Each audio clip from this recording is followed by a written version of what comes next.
Welcome, Rise Up listeners, to another episode of Sexy Saturdays. Today, we again welcome Justin and Lucie Holden from the Czech Republic. Thank you both for being here today. Thanks for having us. Thank you. So how has this past week been for the both of you? I think it's been great. I don't really remember anymore. It's been a the blur. weekend, so I forgot it all, I think. But it's been great. The students are back in school, and I'm especially excited about that. We're Enjoying ready for a real summer. It has been cold for a long time, and from what I gather, it's been even like cold in the States as well, at least longer than normal. So yeah, we're just looking forward to warmer weather and sunnier days. Well, today, let's talk about sex before and after marriage. So how was before marriage with the both of you? Well, there was no sex. So yeah, there was none. We waited, and to be completely honest, I think Justin was firmer on that decision than I was sometimes.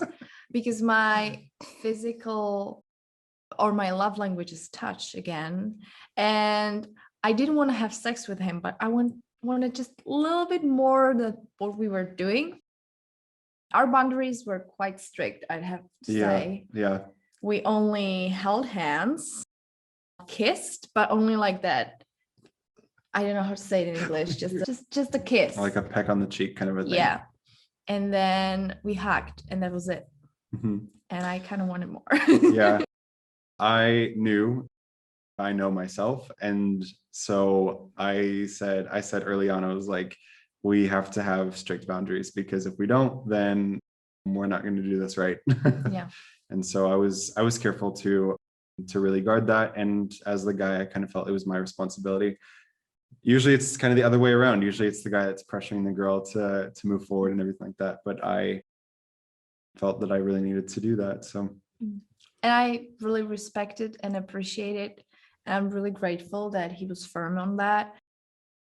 And I wasn't pressuring him or anything, and I also wanted to wait and do things right. It's just I really was missing the touch component of our relationship. So the decision to wait, was that made just by one or by both of you? And why was that decision made? What was that based upon?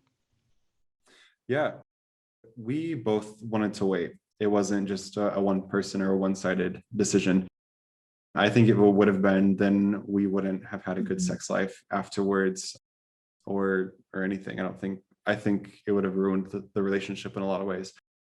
So it was definitely a two-sided thing. And I mean, it's strongly based in our beliefs. We both are Christian, and we both believe that it's God's desire for a couple to enter into that after marriage. So, and I think that there's a lot of wisdom to it.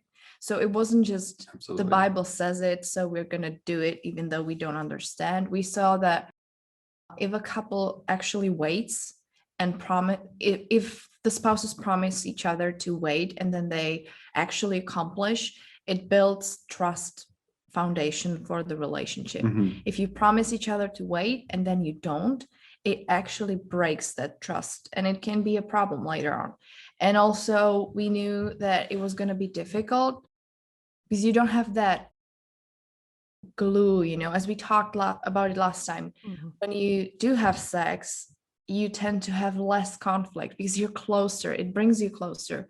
And so before the wedding, we actually had to communicate a lot to navigate through all the stress and planning and not seeing each other very often because we were so busy and our schedules just didn't match, and all the feelings with the upcoming wedding. And so it was a great test for the relationship. And I think it's a test that's needed for any relationship, really, to be in that phase without sex, because it really shows you who the other person is, and it lays a good foundation. And sex can honestly blind you to some things too, like because if things are going well and you're having a lot of sex, that's a lot of extra feel good hormones and everything like that. And which in a relationship, that's good because it kind of helps to iron out some of the things, or it helps you come to agreements easier. You just are standing on something different. But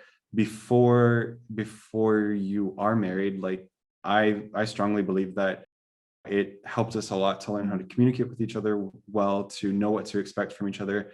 We had to even communicate things about like what we expected of our first night together. And so that's, I think it gave us a lot to really look at and to assess and evaluate before we got married.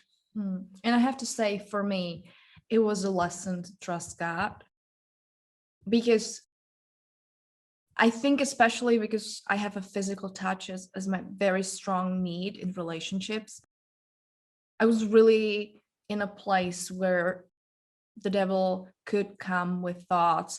Oh, does he really love you? Is it going to be good after wedding? You don't know. You should try it and see, because what if it's not good? And does he really appreciate you? Is he really attracted to you?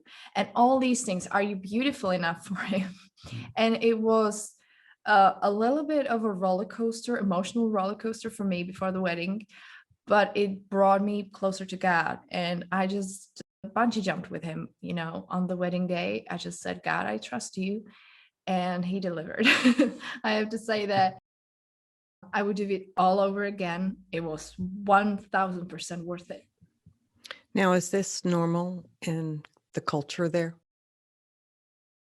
I would say in Christian culture, it's maybe more normal, but in the country as a whole, it's not. Usually people go about everything a complete different way. Usually you start dating and then you maybe find a new place to live, like you buy a house together or you buy an apartment together or something, then you have a baby and then you get married. And it just totally like the opposite way of what we're doing, which is really funny because at that time I was working in a school and almost all of my colleagues were female.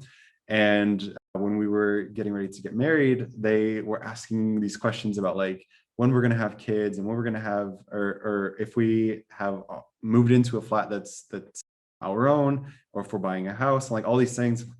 No, we're just getting married right now. Like it was just really funny to me. And I'd say there's the logic of you have to see if it's good with the other person, because if it's not, you're actually not compatible, which I think is a very selfish way of looking at it. Well, and also like the try it before you buy it thing has, in my experience with sex, it doesn't need to be, sex is not like buying a car. It's just not. Sex is not like, it's just not like something like that. Whenever you have sex with a person, you need to learn what that person likes and doesn't like. And then together you work out how to make it work. And so it's not just, I mean, there are things that I'm sure can apply to like the general population that like, okay, this is what 80% of everybody likes. And then from there, there's little details and things like that. But when you're married, then and especially in our situation where you're going into that and you haven't had sex with anybody else, then you are learning about everything with that person. And so you become a specialist in a sense of what your partner likes in sex. So how did you deal with temptation? With temptation, that's a really good question. Yeah. I didn't think there was much temptation like for us, like you and me, because we just avoided any situation that could be tempting. We didn't snuggle and cuddle underneath blankets when we watched movies. We sat on like two different sides of the couch, and I never stayed overnight. And then we spend time alone, but we spend it in public places. We spend it And if we spent it in his apartment, it was always making dinner together or eating together or watching a movie, but again, sitting on opposite sides of the couch. And because it wasn't normal around me, I think that was a source of my insecurities, because I've just never seen anyone do it this way. And I realize even now that there are couples that don't have as strict boundaries with things as we did. But a lot of our friends didn't have strict boundaries like that as well. But we could see how much good it brought in the end, because God really, really blessed our faithfulness in this. And if you save all the things for marriage, when you are married, something shifts. It's really like a spiritual shift that changes how you see each other and how things feel when you are together. And I would hate for us to be robbed of that. And I'm really glad that we waited with everything, really. And it made it that much more special. Yeah, I would say the temptation wasn't necessarily like of like doing something, because we pretty much like had that under control. I think it was more of I think like the biggest temptation, or at least maybe temptation is the wrong word, maybe it's more doubt. I wasn't for sure if the way that we were going about doing everything was the right way to do it, because I've had people in my life who I looked up to, and who I'll just say it, the majority of them did not give an example like this, and the majority of them did end up like either sleeping together before marriage or doing something else. And at the time it was a huge shock for me. And then when I was in the same situation, I soon realized, like, okay, like I can understand why that happened. Not that it makes it okay or anything, but I can understand why that would have happened. And I just wasn't for sure that it was going to be worth the wait, and which is, I think, a pretty normal and rational doubt to have. But yeah, like as Lucie's saying, once we got to that finish line, and once we were able to start like that new part of our relationship, it was something totally different. And I am really glad that we didn't give in. That we didn't give in to that first. And honestly, like I think that our relationship is better off now because we have that strong foundation of trust, like Lucie was talking about, that we now, whenever we get into an argument, the argument is not about a bunch of other little things around that, but the argument is about the issue that we're arguing. And so, yeah, that's something that for us has been a huge benefit. We have friends who slept together before getting married, and some of them like to say that they didn't, but we know the truth, and some of it has been because they've either admitted it or whatever. But we've seen like these different instances and these different examples of like how things have happened. And not to say that this happens in every situation, but there are some of these couples that had such a rough time of the relationship, and it lasted for a few years in. Whereas for Lucie and I, once we got married, there were some people that were amazed at how well we were able to communicate together about the things that we talked about and everything.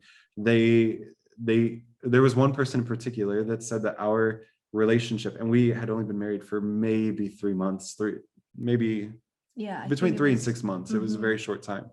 And we went to dinner with this person, and he's a pastor of a church, and he's like traveled a lot, and he's older and very wise. And he noticed something that Lucie and I were having, like not an argument, but it wasn't a discussion. and he thought that we were about to start fighting, because he's seen it happen to young couples a lot. And he was really surprised about how we resolved the issue pretty quickly. And he was like, it looks like you guys have been married for 5 years and not 5 minutes. And so it was a good experience. I think part of it is just because God blessed our decision and our faithfulness, and he really blessed not just the sex part, or the sex life of our marriage, but the marriage as a whole. What did you know about sex before marriage? What did you know? Well, given I struggled with pornography before marriage, I knew more than I needed to, and some of the knowledge actually hindered things later on when I had expectations of what Justin might want or need, and I realized he didn't. And I was like, oh, okay. There are things, not just in porn, but in movies in general, principles of what guys like and what girls like and how things are supposed to work. And so many times it's not the case. Yeah. And just a certain amount of people fit that. And then there are a lot of people who actually don't like things that are very often projected there. So I knew more than I wish I knew now. And on the other hand, I think we are both really good students and we like to be informed. So I think what we did is that we actually found out information prior to our big day. I know you did. Wait a second. Okay. I didn't buy that book before. We bought a book, and I highly recommend this book to every new couple who, especially if you have waited for sex and you are a little bit concerned about what's to come. I highly recommend this book. It's called the Sex Instruction Manual. Yeah, the Sex Instruction Manual. And it's not pornographic, and it's not like, I mean, there are some things that are obviously inappropriate for children, but because it's about sex, but it's really, really good. It's really it's written exactly like a manual, and it describes sex and things that happen and all sorts of stuff. And it's a great book. And the practical things that are connected with sex, and it's secular, so you have to filter it out a little bit, but most of it is very, very useful. As far as what I knew about sex beforehand, though, yeah, same from Lucy. Like, unfortunately, I don't know very many people that have not looked at pornography, to be honest. And so that also did color a little bit of my expectations and everything. But I think, like, yeah, there was pornography just does not, it's just not the real thing. Because even like people, okay, how people look in pornography is not how people look in real life.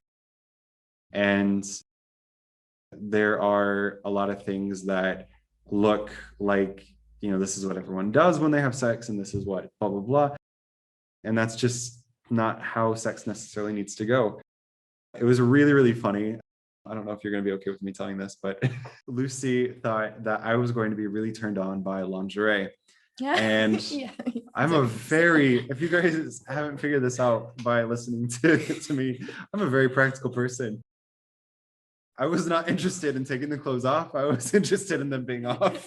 And so that was a really kind of a funny thing that she was like, oh, I thought you would like this. I was like, I don't care. And I thought I was going to be able to buy like expensive pieces like that, to make it interesting for him.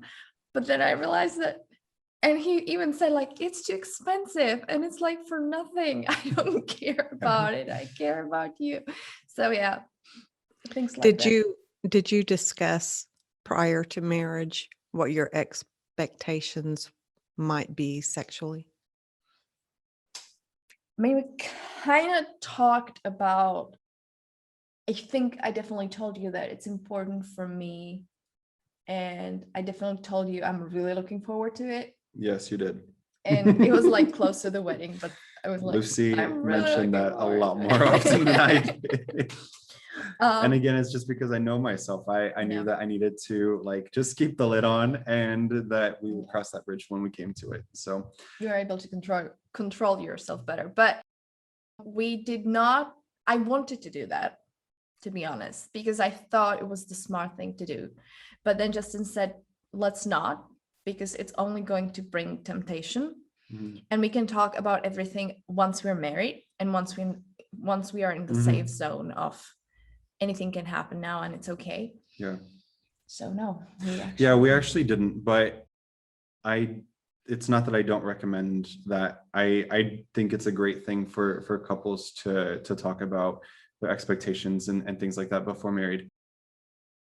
I think it's very wise, though, to know that just because you have an expectation before you get married doesn't mean that that's going to be the expectation after you get married, because that will change, and your experience with your partner will shape those expectations, and you guys will grow together, and you'll learn about each other's bodies more. And yeah, it's a thing that is not, it doesn't need to stay like static in the same all the time, but it can definitely change and grow, and it can, and it's a huge part of your relationship together. So it has a huge role to play in the chemistry that you have between each other. So yeah, and talking about expectations, we haven't said that yet, and I think it's really important to say that because we live in society that we live in, we take sex as consumption goods almost,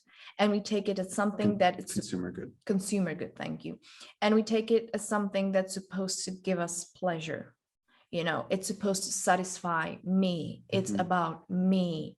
I have to be okay, and so it's become very selfish thing, when what I believe God designed it to be is that you actually give yourself to the other person. And that means that it's very unselfish. You have to, and it actually works a lot more better if you actually think of each other throughout the process. And if you actually have the other person in mind and their pleasure, not yours. That's how it works best.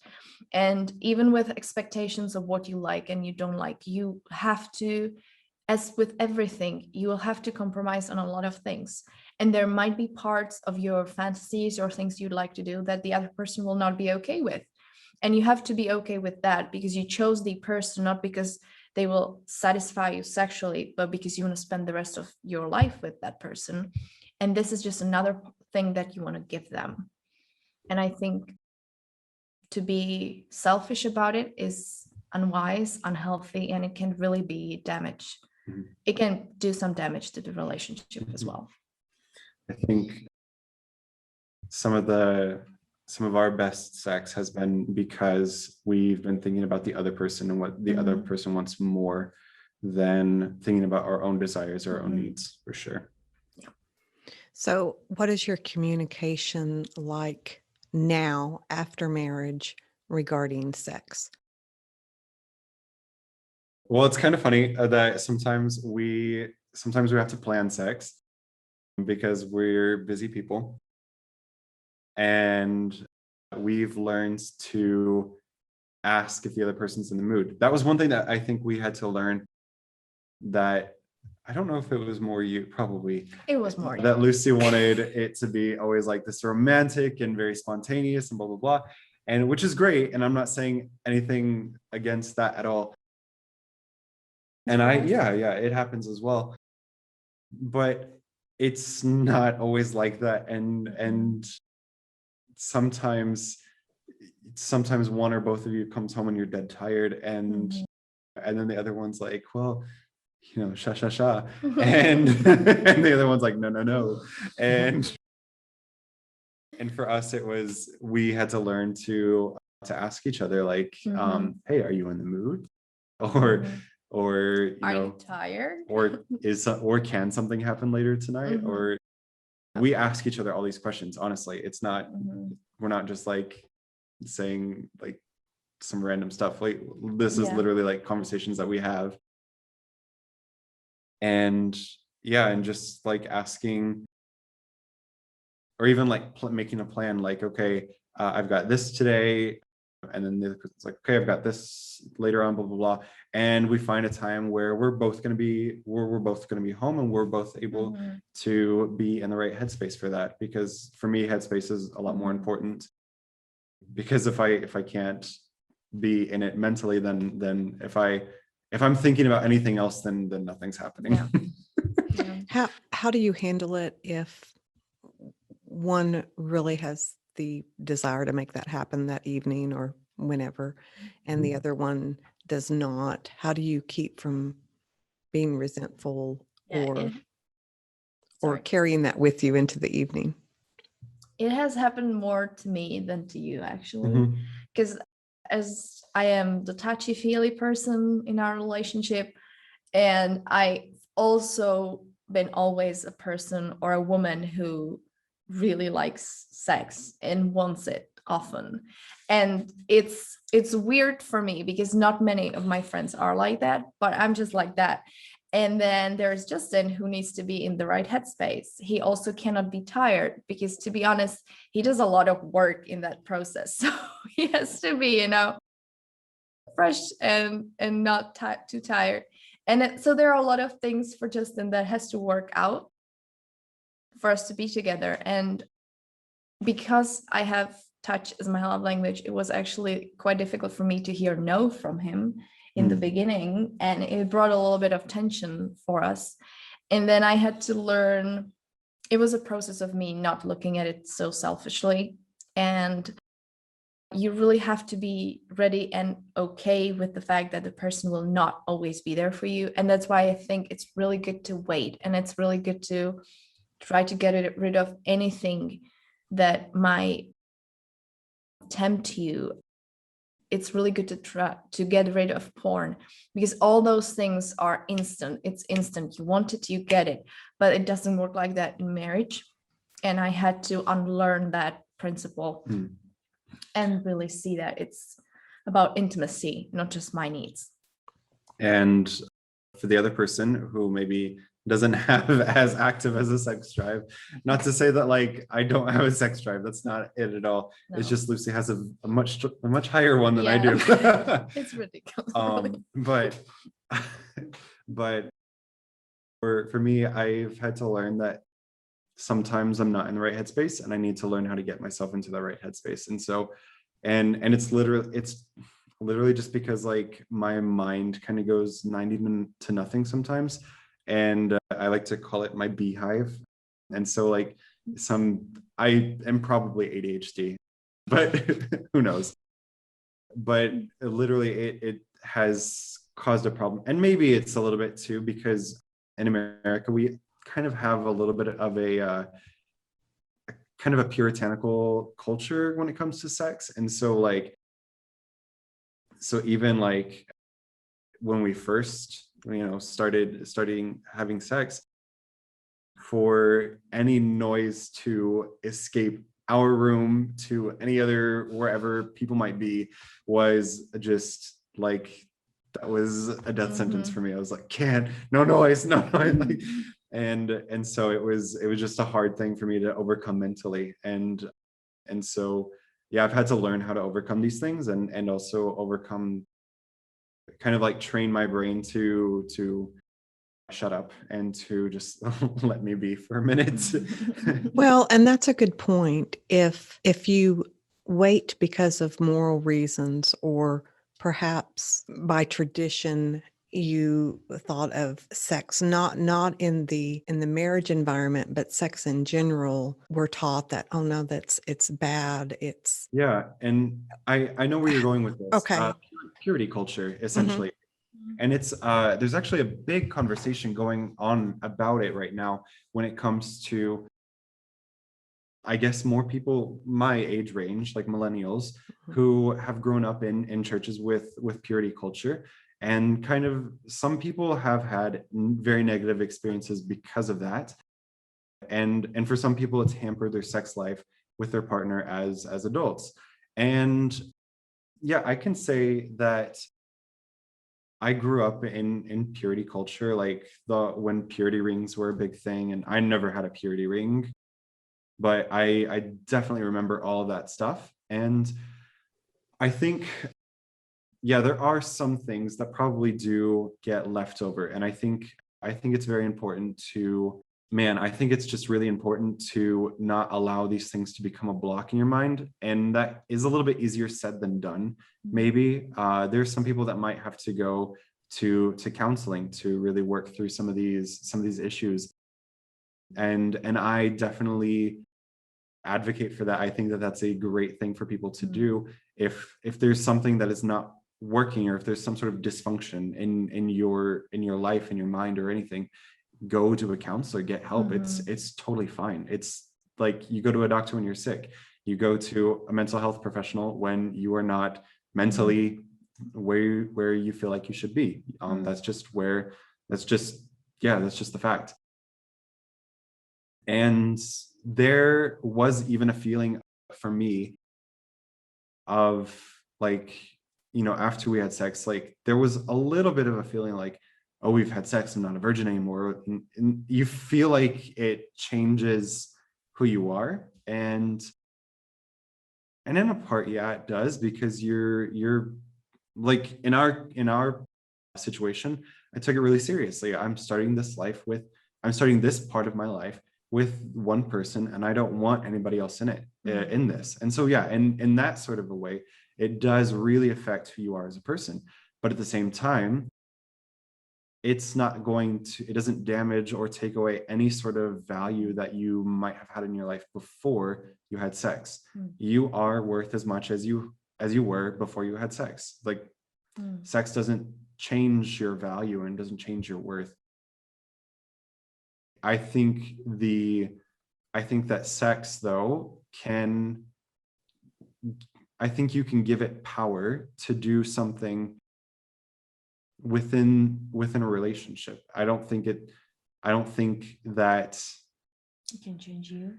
I don't think that I think it can, like, I think it can have an effect on you. I don't think it can change you. I think it can have an effect on you, but I don't think it can change you, if that makes sense. Yeah. And also about sex life in general, I think what we tend to forget is that the most important things are usually the first things in life. And so your first sexual experience and your first sexual message that you got from your parents, either said out loud or hidden in between how they talk to each other. Did my mom and dad touch each other affectionately? Did they whisper something, so we couldn't hear it? Or were they not like that? And how did that affect me? And it's important to realize that it's actually damaging for kids if we hide things away from that. And of course, we have to be very smart about how we educate them about sex. But I was so lucky that I had my mom who sat me down. And before she pulled out the book with all the pictures and explained everything, she said, I want you to know, before I say anything else, that sex is a great thing. It's from God. It's holy. And it belongs to marriage for a husband and a wife, two people who love each other. And it's like a spice and like a peak of their love. And it's really important and it's really good. And it's the first thing I've learned about sex. And I know that if it had been different, I would have had different experience because of it. And so I'm so grateful to my mom that she had the courage and the wisdom to give me this message about sex. And I know that's not the case for everyone. So it matters what is modeled for you in early Absolutely. childhood and in teenage years.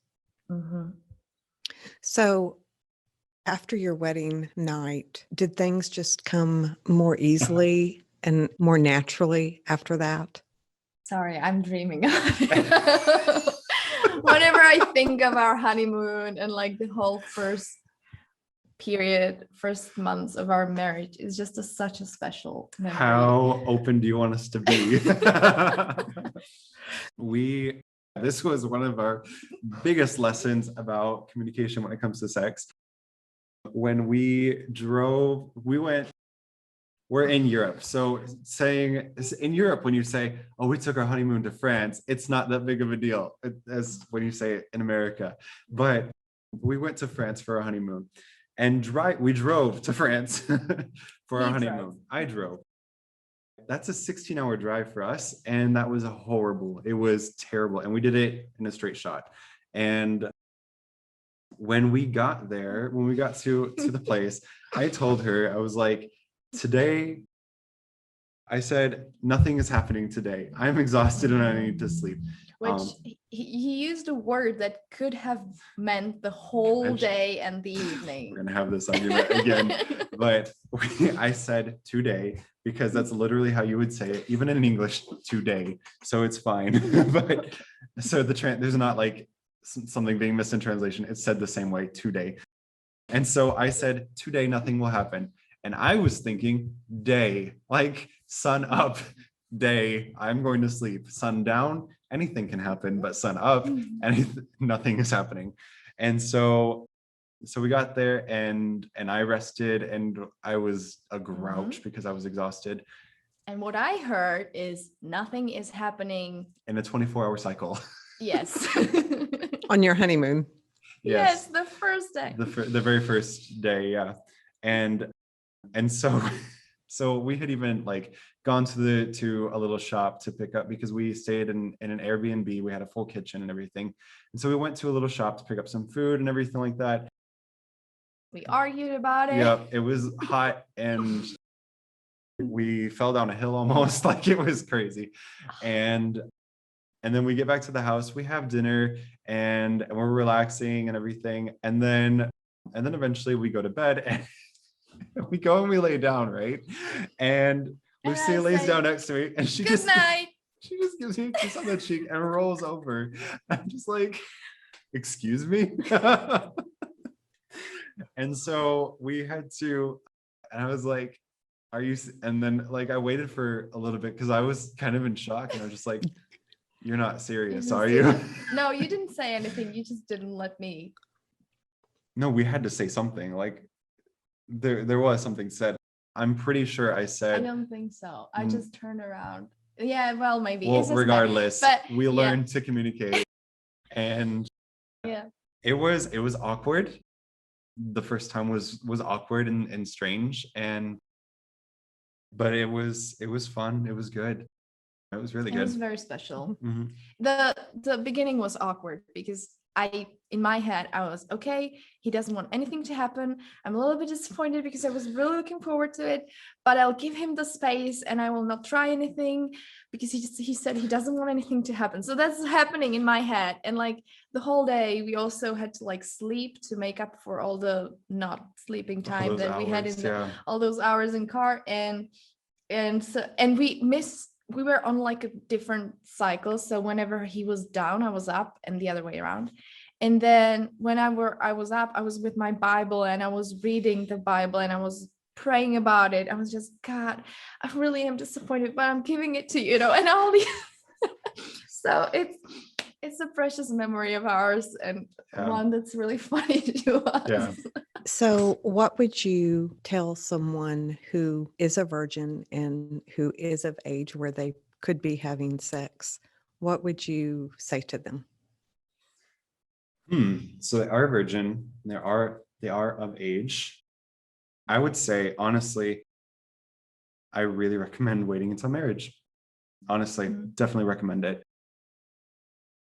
And I think one thing that's really, I'm actually pretty glad about, is that this stereotype of there's something wrong with a virgin, like someone who hasn't had sex when they were like 13, 14 years old or whatever, that the stereotype is being broken down, and there is a little bit more representation for virgins in media. And I think that that's a fantastic thing. And there's a lot of virgins that are virgins because of their moral values and their spiritual values. And I would say if that's an important thing for that person, I definitely recommend waiting for sure. And now I know that not everyone is Christian, and I think that that's something that they need to kind of deal with, like internally, like they need to make that decision for themselves if they're going to start having sex. Again, I really, and I'm not even just saying it because of, I mean, it is a lot from my Christian values, but also highly even from psychological research and studies that have been done on sexual satisfaction of people that have one partner versus multiple partners, and people that have waited for marriage versus people that have not. And there are so many studies that show that people who have gone into having a physical relationship like that, and they stick with one person, and they stick to their I lost the English word. They stick to their standards, and they hold to that, then their sex life is so much better. And it doesn't, regardless of, how vanilla or adventurous or whatever they're into, studies have shown over and over again that the level of sexual satisfaction is so much higher. And so I would definitely say, don't just jump into it. It's an important decision to make. It's a valuable decision to make. It doesn't change your worth if something happens to you, or if you go into it earlier. It doesn't change your worth, but it is such a valuable investment to make, for sure. And I would say even though it doesn't change your worth, I definitely agree with that. But I'd also say, pick wisely who you have sex with, because sometimes you hear, oh, it's just sex, it's just fun, but it's never just that. When you have sex with someone, you connect on all levels of your human being, and you leave. Well, at least you have the potential to. Yes, it has the potential for sure. And I would say that it's like when you stick two papers together, you glue them together, and then you try to tear them apart, you will leave the paper, a little bit of the first paper on the second one, and the other way around. And I feel like that can be sometimes what happens with people when they have sex. And I know that there are people who claim it's just fun. I cannot speak for myself, never experienced it, but I think it can be very damaging when you leave pieces of yourself around. And I know that for me, I was so weird waiting for marriage, and my classmates said, oh, that's crazy. And they had all these questions. How do you know it's going to work? And da da da da da da. But also, I could see a lot of respect in their eyes, and they still to this day are amazed and inspired by it. But yeah. And what if someone is not a virgin and they have had sex, but after hearing this or from peers, they decide and make that commitment to wait now for the right person to come along? What would you say to them in their waiting period? Yeah, there's actually studies that have spoken to this exact thing as well. And I found it fascinating that when someone makes that sort of commitment that they want to kind of, re-virginize is a terrible term. And I don't advise at all trying to use that or apply that, because because it's happened, everyone is going to hold the same morals and values that I hold. So maybe, that person might see it as wrong, or they might not see it as wrong. That's kind of up to them. It's between them and God, in my opinion. But if someone wants to make this sort of a commitment, and they want to just do this the right way with maybe a new person, maybe they're going into a relationship with a person or something, the studies have shown actually that the level of sexual satisfaction starts to rise again once they have entered into this sort of a commitment. And I think it's because humans, honestly, for us, as just what we were made to be, a covenant or a promise is incredibly important to us, and it gives so much worth to something more than just an act. And so when you couple an act with a promise, then it's even stronger. And so I think it's a huge thing. And I think it's incredibly important to definitely stick to your guns. If you make a commitment, just stick to it. It's difficult sometimes, but you need to have foresight in whatever you're going into. You need to plan for different scenarios. For us, like I said earlier, I know myself, and I knew what I could handle, what I couldn't. And so I just planned for success. I knew that like whenever we were in a situation where we could be at home alone, that I just planned for that situation not to happen. Or, if we're watching a movie, that we're not going to be under the same blanket because, I know myself. And so just plan for success. It's what you would do with any other part of your life. And there's nothing wrong with doing that with your sex life as well. Yeah. And I would also say for anyone who has decided that they want to wait till marriage, make sure that it's really your decision and that it's coming from your heart. Because if you're doing it just because it's set in church, or because you feel the pressure or some sort of pressure for, I don't know, your peers, your parents, whoever, it's very likely you will not last, because these things will not last in the face of temptation.